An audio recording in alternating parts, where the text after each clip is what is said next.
Hi guys, তোমরা সবাই কেমন আছো? আজকে আমি রান্না করছি শুকনো মাছ, যেটাকে বলে ড্রাই ফিশ।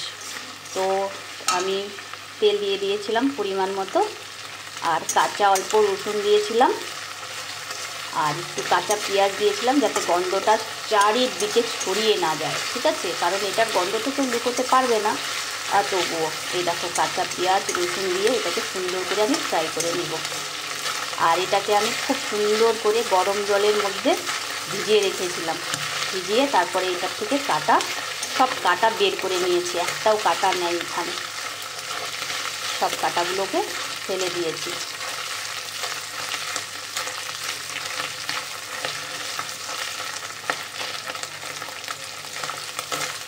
খুব সুন্দর করে এটাকে ফ্রাই করে নিলাম।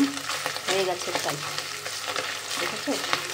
তো এটার মধ্যে একটু গ্যাসটাকে কম করে দিই, কারণ বলবো তো তার জন্য।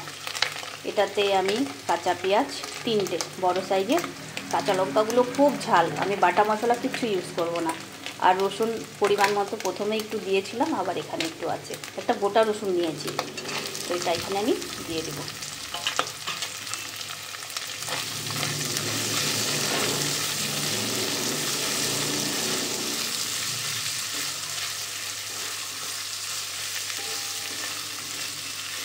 গ্যাসটাকে বাড়িয়ে দিই। আমি এটাকে খুব সুন্দর করে নরম নরম করে ভেজে নিয়েছি। দেখেছো, আমি কিন্তু পেঁয়াজ রসুনের মধ্যে এখনও কোনো মশলা অ্যাড করিনি। তোমরা কে কে ভালোবাসো, যে ভালোবাসো না ছি বলবে জানি, কারণ সবাই খায় না, সেটাও আমি জানি। এখন এখানে আমি দিয়ে দেবো পরিমাণ মতো হলুদ। দেখি কালারটা কেমন হয় আগে। গ্যাসটাকে বাড়িয়ে দিলাম, মিডিয়াম রেখেছিলাম।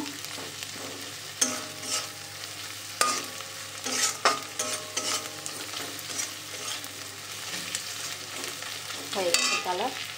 এখানে দিয়ে দিচ্ছি পরিমাণ মতো নুন, আর দিয়ে দিচ্ছি জিরে গুঁড়ো হাফ চামচ। খুব সুন্দর করে আজকে একটা জিনিস দিতে পারলাম না, তোমরা দেবে, ঠিক আছে?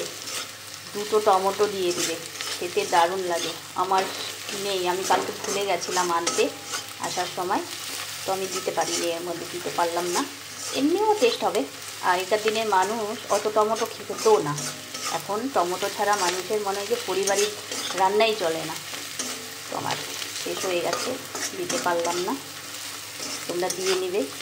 আর আমি কোনো ভিডিও এডিট করি না, যেভাবে করি সেভাবেই ছাড়ি। তো এর মধ্যে আমি পরিমাণ মতো জল দিয়ে দেবো একটু।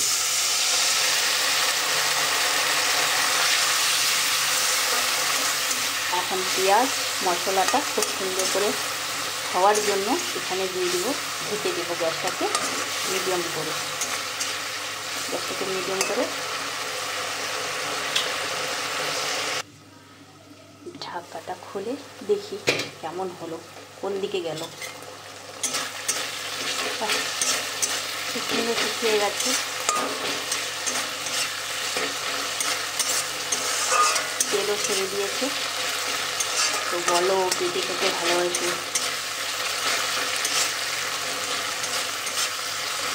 খুব সুন্দর একটা সেন্ট হচ্ছে। আর জিরে গুঁড়োটা অনেকে ইউজ করে না, কারণ জিরে গুঁড়ো ইউজ করলে না মানে শুকনো মাছের যে একটা গন্ধ, সে গন্ধটা থাকে না, বুঝলে? জিরে গুঁড়ো জিরে বাটা অনেকেই মানে শুকনো মাছের জিরে বাটা জিরে গুঁড়ো ইউজ করে না, গন্ধ চলে যায় বলে শুকনো মাছে। তো আমি তো করলাম, কারণ আমি করি সবসময় জিরে বাটাটা ইউজ করি না, মানে পুরোটা ইউজ করলাম যাতে গন্ধটা খুব পরিমাণে না হয়, হালকা। এটা একদম হালকা হয়ে গেল, এখন খেতেও টেস্ট।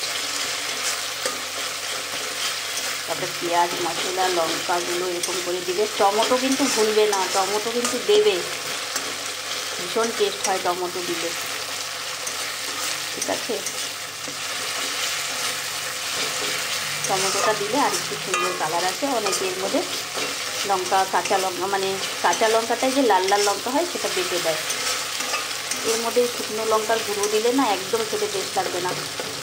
ভালো লাগে না খেতে। এখন এর মধ্যে ধনেপাতা দিয়ে আমি দেখো তেলটাও ছেড়ে দিচ্ছে।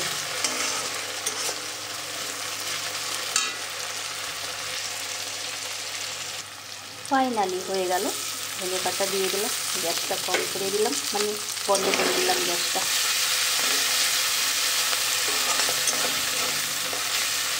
খুব সুন্দরভাবে আমার চাটনিটা হয়ে গেল। এটাকে শুকনো মাছের, অনেকে লাড়া বলে, অনেকে শুকনো মাছের চাটনি বলে। তোমরা কে কোথায় কেমন কি বলো অবশ্যই জানাবে, ঠিক আছে? হয়ে গেল শুকনো মাছের চাটনি। সবাইকে টাটা, বাই বাই।